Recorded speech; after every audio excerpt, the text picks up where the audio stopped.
야스퍼스를 8강에 이루어서 하게 될 텐데, 또 실수를 하네. 제 이름부터 밝혀야 되는데. 저 이동용입니다. 이 야스퍼스의 비극론이라는 이 책, 사실 긴 책이 아니에요. 번역서를 기준으로 해서 볼 때 한 59쪽밖에 안 돼요. 정말 짧은 글이고, 그러니까 그냥 가만히 앉아서 읽으면 한 1시간 내에 읽을 수 있는 글이란 말이에요. 그러니까 과거에 저희 수업 들었던 분들은 한 권의 책을 막 300페이지, 500페이지 되는 그런 책을 8강 동안에 팍 읽어내는 정말 서두르는 강의였다면은 이번 8강 동안은 정말 천천히 읽을 거고, 그러다 보니까 저 이동용의 소리를 많이 듣게 될 거예요. 한 문장 갖고 이동용이 이렇게 해석해내는구나, 이런 강의가 될 겁니다. 일단 야스퍼스를 보면은 1883년에 태어나요. 그리고 1969년에 죽어요. 즉 그의 인생에서 관통하는 게 뭐냐 하면은 1차 세계대전과 2차 세계대전이라는 게 자리 잡고 있어요. 전쟁을 경험한 세대. 우리 아버님 세대 같은 경우 일제강점기도 거쳤고 전쟁도 거쳤고, 이러한 사람이 바라보는 세계관은 어떨까? 사람을 바라볼 때 어떻게 바라볼까? 이런 고민을 했던 사람이다라고 생각하면 돼요. 지금 멀리 이제 철학이라는 것까지 가야 돼요. 지금 야스퍼스의 철학은 뭔가, 그러니까 첫 출발점부터 이 사람의 상황을 보는 거예요. 그 다음에 또 뭐가 또 특이하냐 하면은 아내가 있는데, 아내 이름이 뭔지 그건 중요하지 않아요. 아내가 유태인이에요. 또 아내가 유태인이다 보니까 직면하게 되는 위기 상황. 여기 오다 보면은 거쳐오는 여기 하나 있잖아요. 편안할 안자가 이렇게 쓰는데 집안에 여자가 있어야 되는데 이 여자가 위기에 처하면 내가 편할까? 라는 상황. 불안 상황, 위기 상황, 이런 것들이 야스퍼스 철학의 어떤 근본이에요. 1933년 1월 30일에 이제 히틀러가 정권을 잡게 돼요. 그러면서 하이델베르크에 교수로 있었는데 보직은 박탈당하고, 또 며칠 있다가 혹은 몇 달 있다가 교수직도 박탈당하고, 그 다음에 출판, 처음에는 허용되었다가 나중에는 출판까지 하지 못하게 되는 이런 상황까지 벌어져요. 이 상황에서 재미난 어떤 운명의 갈림길이 하나 있는데, 그가 20년대, 30년대 계속 친하게 지내고 있던 사람이 하나 있는데, 하나는 하이데거라는 사람이 있어요. 1889년생인데 이 사람은 히틀러와 결탁해서 정말 승승장구하게 되는 철학자예요. 6살이나 어려요. 좀 질투심도 느껴지고. 그런데 야스퍼스는 1933년에 이제 위기가 닥치고 일도 잃게 되고, 또 1942년에 스위스로 갈 수 있는 여행, 그러니까 이민 갈 수 있는 기회가 주어지지만 아내는 두고 가라라는 이런 조건을 붙이고, 결국에는 가지 않아요. 그냥 독일에 남아요. 남지만 우리 체포되면 자살하자. 자, 아주 중요한 철학이에요. 우리가 실존 철학을 공부하는데 자살이라는 아주 극단적인 생각이 들어온단 말이에요. 저도 몇 년 전에 알게 된 건데, 제가 사는 동네에, 제가 수유리에 사는데 우리 동네에 실존 철학을 공부하시던 철학자가 살고 계셨더라고요. 근데 그분이 자살을 해버렸어요. 그걸 알고 나서, 몇 년 후에 알고 나서, 이런 사람이 우리 동네에 있었네 하고. 그런데 왜 하이데거 연구하시는 분이 왜 자살을 선택했지? 실존주의자가? 거기에 대해서 저도 약간 당황스러웠고 힘들어 했는데, 요거. 야스퍼스를 공부하니까 대충 감이 잡히더라고요. 그리고, 이제 힘들어 하다가 전쟁이 끝나는 게 45년이잖아요. 전쟁이 끝나고 나서 다시 하이델베르크로 들어가서 복직해서 했던 일이 뭐냐 하면은 대학의 재건. 대학의 재건. 이게 뭐냐 하면은 히틀러 정권과 결탁했던 교수들은 죄의식을 느끼자. 책임감을 좀 가져라. 이러한 철학을 펼치는 거예요. 그래서 46년에 대학의 이념이라는 책을 또 내놓아요. 아주 그냥 노골적으로 이제 친나치족들을 자꾸 몰아붙이는 거예요. 그런데 문제는 이 운동이 성공을 거두지 못하는데 이유는 대다수의 교수들이 결탁을 해버렸단 말이에요. 대다수가. 혼자 외톨이로 어떻게 싸울 수도 없고 힘은 부족하고 결국에는 48년에 바젤 대학 교수로 가버려요. 이때 듣게 되는 소리가 또 배신자라는 이 딱지, 야스퍼스 철학의 핵심이 돼버려요. 배신자의 철학은 도대체 뭘까? 골치 아파지. 그러다가 또 67년에 결국에는 독일 여권을 반납하게 되는 사건이 벌어져요. 이제 스위스 시민권을 획득하게 되는.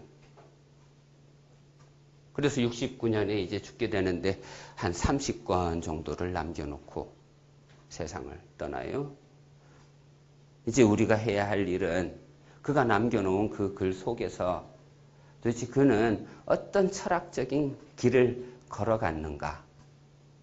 도대체 무슨 말을 하려고 했던가? 왜 이런 소리를 했을까? 뭐 이런 것을 질문하고 대답해야 되는 상황이 되었어요. 비극할 때 이거는 무슨 자예요? 안일비라고 하는 거. 안일비. 제일 중요한 게 아닌 것 아래 마음이 있다는 게 이게 비극의 핵심이에요. 지금 야스퍼스는 인정할 수 없는 상황이 지금. 모든 게 아닌데 이게 아닌데 라는 위기 상황. 야스퍼스가 비극론을 건드릴 수밖에 없었던 어떤 문제의식, 상황 파악, 현실 인식 등등이 아주 골치 아프게 얽혀있는 책이에요. 물론 야스퍼스의 책은 잠언으로 이루어진 게 아니라서 도대체 무슨 소리 하는가 그걸 찾아내기가 힘들어요. 또 전통적인 철학자가 아니라서, 즉 예를 들어서 그는 법학을 공부했어요. 처음에는 대학 들어가서. 그 다음에 또 의학 공부하다 의학 박사까지 취득해요. 그리고 나서는 또 심리를 하고 이런저런 길을 두루두루 돌아다니다가 이제 철학이라는 곳으로 귀결하는 학자의 특징이 뭐냐 하면은 이것저것 합치려고 하는 성격이에요. 경계를 없애려고 하는 것. 그의 철학에 아주 큰 개념이 하나 있다면은 포괄자라는 단어예요. 야스퍼스 철학에 자주 등장하는 개념이에요. 도대체 포괄자가 뭘까? 야스퍼스가 말하는 포괄, 뭘 포괄하려고 하는가? 예를 들어서 제가 자주 설명하는 게 이건데 동양사상에 이런 게 있어요. 동양에도 이분법이 있어요, 분명히. 이분법이 있는데 이 이분법은 서양에서 말하는 배타적인 이분법은 아니에요. 악은 제거돼야 되고 없어져야 되고 선은 좋다, 남아야 된다. 이런 논리가 아니에요. 마이너스는 빼버리고 플러스 요소만 가지자. 이런 것도 아니에요. 태극의 음양이론의 핵심이 뭐냐 하면은 음이든 양이든 똑같은 힘으로 공존해줘야 태극이 완성되는 거예요. 나쁜 짓? 그것도 내 인생 한 절반은 차지해줘야. 거짓말? 그것도 한 50%는 돼줘야. 괴테도 이런 말 해요. 내 마음속에 혹은 내 영혼 속에 선과 악이 공존하고 있다. 이런 발언. 아주 인간적인 거예요. 지옥은 싫고 천국 가고 싶다? 이런 배타적인 이분법이 아니라 그냥 경계 안에 멈춰보는 것. 혹은 경계에 한번 직면해보는 것. 포괄자가 뭔데? 이럴 수도 있고 저럴 수도 있는 거예요. 이게 그가 말하는 또 한계상황이라는 또 유명한 철학적 용어가 또 탄생하게 되는 거예요. 한계상황. 야스퍼스 철학 하면은 항상 떠오르는 게 철학서마다 들치면은 야스퍼스하고 이렇게 내려가다 보면 꼭 등장하는 게 한계상황이라는 단어예요. 한계상황, 그게 뭔데? 경계. 경계는 또 뭔데? 요 경계. 이게 포괄할 수 있는, 이럴 수도 있고 저럴 수도 있는. 배신자라고 부르지 마 제발. 뭐 이런 철학. 나도 살아야지. 어떡하겠어. 내 뜻이 아닌데, 내 뜻이 아닌 그 뜻을 내가 동조하고 살아야 될까? 생각하는 존재가 내 생각이 아닌 생각으로 살아야 할까? 여기에서 인간은 선택할 수밖에 없어요. 상황이 주어지지 않는다면 그 상황을 포기할 수밖에 없겠죠. 상황이 여의치 않으면 어쩔 수 없잖아요. 아니면 그 상황을 등지던가. 하이네 등져버렸어요. 파리로 가고 독일을 엄청나게 욕을 하고 토마스만 미국으로 가버리고 헤르만 헤세 스위스로 가버리고 등등. 독일을 공부하다 보면 재미난 게 나타나는데 독일은 정말 복잡한 나라예요. 복잡한 나라인데 제가 독일을 공부하는 이유는 독일 사람들은 그런 것들을 배타적으로 다루지 않고 품으려고 해요. 예를 들어서 독일 이거 1933년 이거 정권 잡으면서 많은 학자들이 도망가 버리고 독일을 등진단 말이에요. 그런 학자들조차도 품으면서 뭐 망명 작가니 이런 이름을 붙여갖고 이렇게 품는단 말이에요. 등물 졌다 해갖고 배신자하고 딱지를 붙이는 게 아니라. 그리고 이 비극은 원래 문학이란 말이에요. 이것을 철학자가 또 어떻게 또 다뤄 나갈 것인가. 그게 또 핵심이에요. 철학할 때는 또 철자가 이렇게 쓰던가요? 이게 무슨 글자예요? 발글철이. 밝히는 거. 철학하면은 밝히는 거에 핵심이 있는데, 예를 들어서 르네상스 화가가 그려놓은 그림이 하나 있어요. 여기 플라톤이 서 있고 여기 아리스토텔레스가 서 있어요. 모두들 아는 그림일 거예요. 라파엘이 그려놓은 거 1510년인가요? 그리고 11년 사이에 그려진 건데 여기에 보면은 두 개의 동상이 있을 거예요. 한 사람은 뭘 들고 있어요? 칠현금을 들고 있어요. 또 한 사람은 창과 방패와 투구를 쓰고 있어요. 누굴까요? 이쪽은 칠현금을 들고 있는 사람 아폴론이.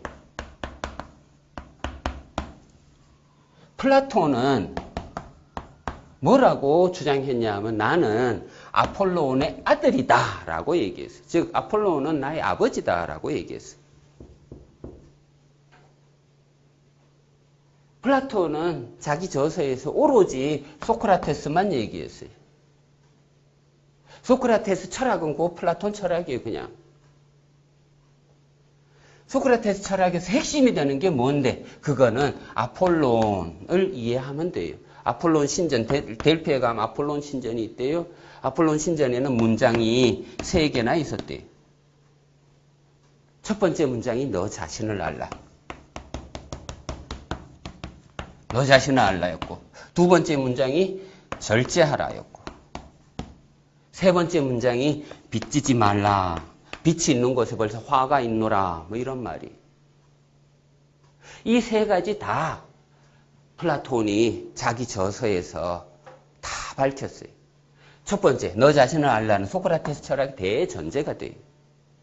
두 번째, 절제하라. 예를 들어서 향연을 읽어보세요. 거기에 소크라테스는 단 한 번도 술이 취한 적이 없대요. 그렇다면 그걸 근거로 해서 답을 찾는다면은 소크라테스는 분명히 술 고래였던가 아니면은 절제의 대가였을 거예요. 자기 속도에 맞춰서 술을 마셨을 거예요. 또 파이도니까 거기 보면은 죽어갈 때 마지막 말이에요. 소크라테스가 남겨놓은 마지막 수업의 주제는 이데아였을 거겠지만 마지막 유언은 내가 죽기 전에 내가 빚을 딱 한 마리 빚졌는데 그 갚아다오 하면서 죽어가요. 마지막 유언이에요. 이런 것을 플라톤이 소크라테스라는 인물을 통해서 이렇게 펼치는 거. 그게 철학, 필로조피라고 하는 거. 필로조피. 필로스 하면 사랑이고 소피아 하면은 지혜라는 거. 지혜를 사랑하는 거. 나는 철학자야 라고 말했던 자가 소크라테스예요. 소크라테스 이전 사람들이 전부 다 소피스트라 그래갖고 자꾸 수사학을 가르쳐요. 수사학의 핵심이 뭐냐? 그거는 정치가가 되는 거예요. 연설을 잘하게 하고 수사학의 목표는 남을 설득시키는 거예요. 그런데 소크라테스는 설득이 중요한 게 아니라 진실을 얘기하는 게 중요하지 않을까? 이런 생각으로 혁명을 일으켰어요. 자, 이러한 철학, 비극. 아까 말씀드렸어요. 야스퍼스는 자꾸 합치려고 하는 이 강물 끌어들이고 저 강물 끌어들이고 자꾸 포괄자 자꾸 동그라미가 자꾸 퍼져나가듯이 포괄하려는 그 포괄자가 다른 말로 하면은 또 유일자가 돼요. 유일자 하나가 되는 거. 즉 전체주의, 아까 히틀러 정권 이런 게 이제 전체주의가 되는데 하나가 전체가 되는 거, 그걸 얘기하는 게 아니라 여러 개가 하나가 될 수 있는 그런 철학. 야스퍼스 철학. 제가 머릿말을 이렇게 좀 써놨는데 빨리 한번 읽어볼게요. 한번 보세요. 철학자 야스퍼스는 1차, 2차 세계대전을 모두 경험한다. 히틀러의 제3제국 시절에는 유대인의 아내를 둔 죄로 불이익을 받는다. 물론 그것이 오로지 아내 때문만은 아니겠지만 겉으로 드러난 현상은 그렇게 보였다. 1942년 스위스로 이민 허가를 받게 되나 아내는 남아야 한다는 조건이었다. 둘은 위험을 무릅쓰고 독일에 남게 된다. 체포될 경우 야스퍼스는 아내와 함께 자살하기로 결심하기도 한다. 전체주의는 히틀러 정권 같은 독재 상황을 말해요. 이러한 전체주의 이념에 대한 반감은 야스퍼스 철학의 깊은 뿌리를 형성한다. 그는 삶을 위기로 몰아넣는 것들이 무엇인지 철학적으로 추궁했다. 그는 한계 상황을 철학적 질문으로 제시했고 4대 성인이 누구죠? 예수님, 부처님, 공자님, 소크라테스. 잊지 말아요. 이렇게 4대 성인을 말했던 자가 그러니까 야스퍼스라는 것도 상식으로 또 알아주고 이런 4대 성인을 언급하며 인류의 모범을 가르쳤으며 비극을 연구하며 현 존재의 현상을 밝히려 했고 거기서 비극적 분위기를 극복하는 길을 모색했다. 그는 자신의 철학적 물줄기를 실존 철학이라는 큰 강물에 맞대면서도 신앙을 포기하지 않는 자기만의 색깔을 유지한다. 신앙 밑줄 쳐놔요. 신앙을 포기하지 않았어요. 그래서 야스퍼스 철학은 자세히 봐봐요. 여기 봐봐요. 포괄자니 유일자니 이런 걸 다른 말로 하면 신이란 말이에요. 신을 포기하지 않았다라는 철학. 실존주의자인데 신을 포기하지 않았어. 이런 철학을 뭐라고 할 거예요? 그렇죠. 유실론적 실존주의라고 하는 거예요. 하이데거는 무실론적 실존주의라고 해요. 그런데 야스퍼스는 유실론적, 즉 신을 인정하는 절대적인 것을 인정하는 철학. 비극적인 삶은 현실 인식에 해당한다. 자, 비극적인 삶 밑줄 쳐놓고 그게 뭐라고요? 현실 인식. 현실 인식. 예를 들어 지도를 보면은 지하철 같은 데 가면 지도가 있을 거 아니에요. 아무리 정확하고 좋은 지도라 해도 현실이라는 내가 어디에 있는지 현 위치를 모르면 그 지도는 아무런 쓸모가 없어요. 정신을 차려야 된단 말이에요. 정신을 차릴 수 없어. 그러면 그 삶은 아무 쓸모가 없어. 아무리 좋은 지도라 해도. 아무리 부모가 좋다 하고 뭐 엄마가 좋다 하고 아무리 좋은 침대에서 잔다 한들 자기가 누군지 정신 바짝 차리지 않으면 아무 쓸모 없어. 그 인생은. 아무리 수도원 간다 해도 진리는 발견되지 않아. 아셨어요? 정신 바짝 차려. 현 위치, 내가 지금 어디에 있는가? 비극적인 삶은 현실 인식에 해당한다. 불교의 시각으로 보면 사바세계에 대한 인식이다.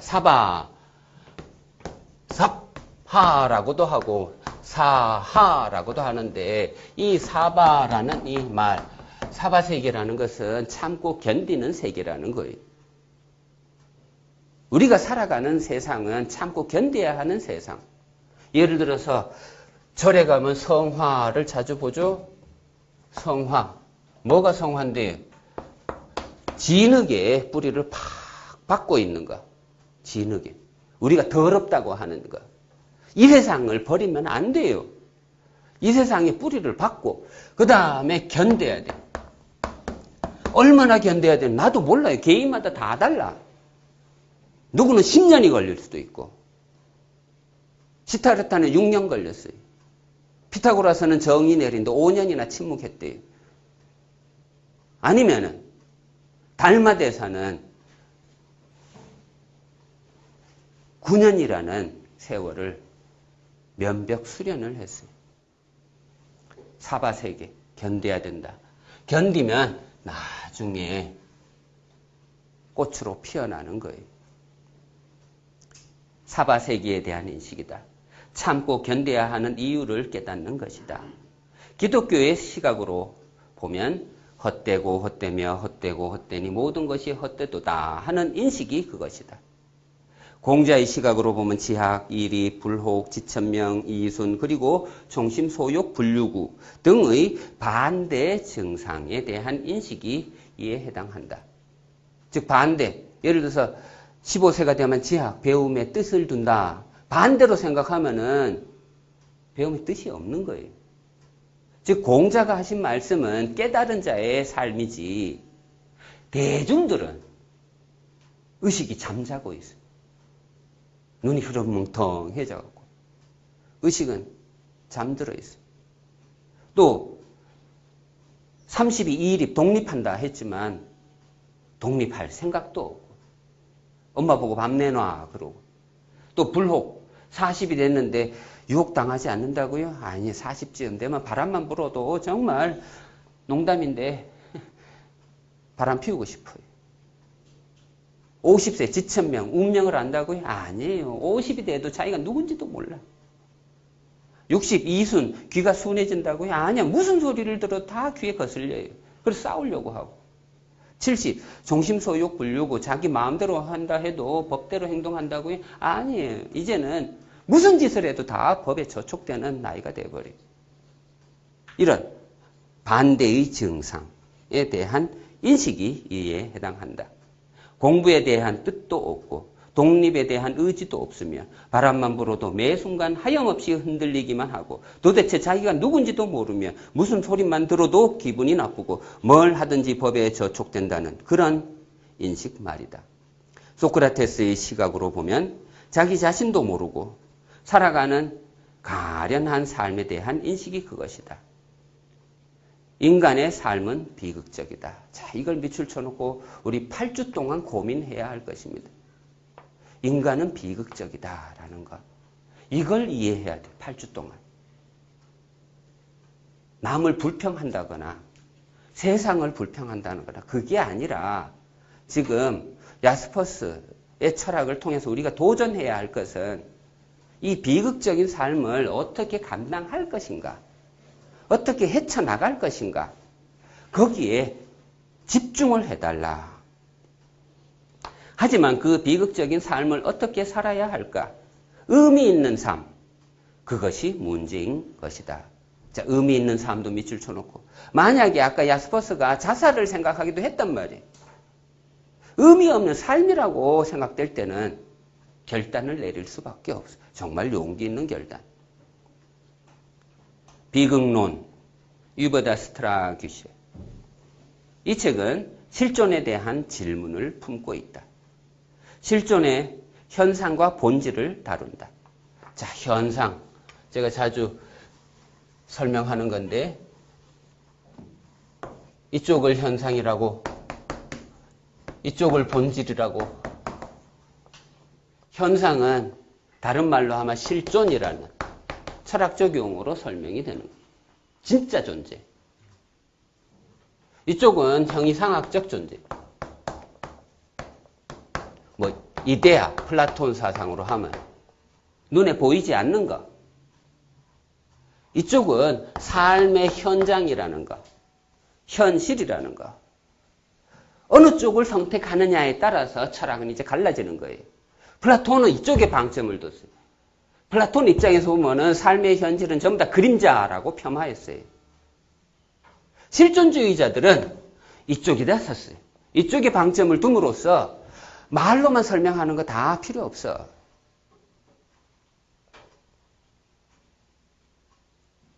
이 책은 1947년부터 진리에 대하여라는 제목하에 출판이 이루어진 시리즈물로서 1952년, 즉 야스퍼스가 69세가 되던 해에 나온 책의 일부분이다. 1969년 86세의 일기로 마감하는 인생을 감안해서 보면 아직 17년이나 남아있는 상황이다.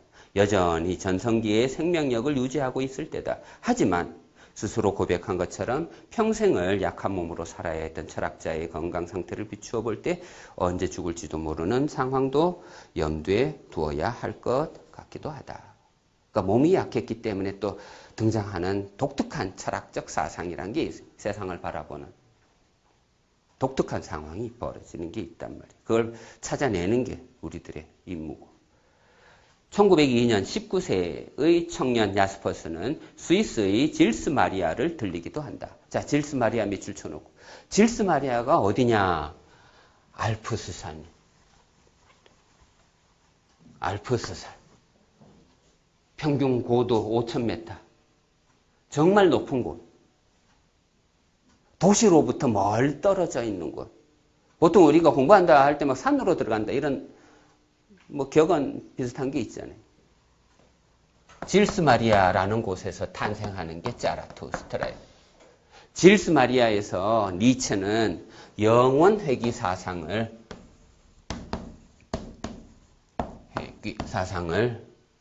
발견해요. 영원 회귀. 돌고 도는 생각. 봄, 여름, 가을, 겨울. 색즉시공, 공즉시색. 그게 깨달음이에요. 그러면서 자라투스트라는 이렇게 말했다라는 책이 탄생하게 돼. 야스퍼스는 그곳을 들려서 청년기에 분명히 꿈을 키웠을 거예요. 19세의 청년 야스퍼스는 스위스의 질스마리아를 들리기도 했다. 니체가 물을 기다리다가 영혼 회귀 사상을 깨달은 곳이다. 소위 자라투스트라의 고향이다. 그리고 니체와 마찬가지로 훗날 바젤 대학에서 교수로 지내다 퇴직했다. 그리고 그곳에서 운명을 마감했다. 왠지 모르게 니체의 삶과 절묘하게 겹치는 부분들이 눈에 들어온다. 비극은 역사적 사실의 문제라고 니체는 말했다. 야스퍼스도 비극을 통해 사실의 문제에 다가서면서도 그것을 기점으로 하여 철학적 신앙, 밑줄 쳐요? 철학적 신앙. 그게 책 제목 중에 하나예요. 제목 자체가 재미나지 않아요? 철학적 신앙. 물론 이것을 철학적 신념이라고 번역하는 사람도 있어요. 상관없어요. 신앙을 포기하지 않아요, 야스퍼스는. 영원한 철학으로서 세계 철학을 지향한다. 자, 영원한 철학도 밑줄 치고 세계 철학도 밑줄 쳐요. 야스퍼스가 말하는 세계 철학이 뭘까? 그것을 또 8주 동안 한번 생각해 봐요. 그가 추구했던 게 뭘까? 세계 철학이 뭘까? 예를 들어서 4대 성인을 연구했어요. 4명이나 되는. 이 4명을 두 사람은 서양이고 두 사람은 동양인데 이 사람들을 연구했던 이유가 뭔데? 이것을 합쳐보는 뭔가가 있지 않을까? 그걸 고민했던 철학자예요. 동서양이 그냥 소통할 수 있는, 의사소통할 수 있는 그런 길이 있지 않을까? 기원전 500년쯤에 살았던 사람들인데 서로 교통이 있는 것도 아니고 뭐 요즘처럼 인터넷이 있는 것도 아니고 그런데도 불구하고 각각 다른 지역에서 이러한 생각이 탄생했다는 거, 그거 위대한 업적이 아닐까. 그걸 밝히려고 하는 철학, 세계 철학. 자, 이렇게 서론이 이루어졌고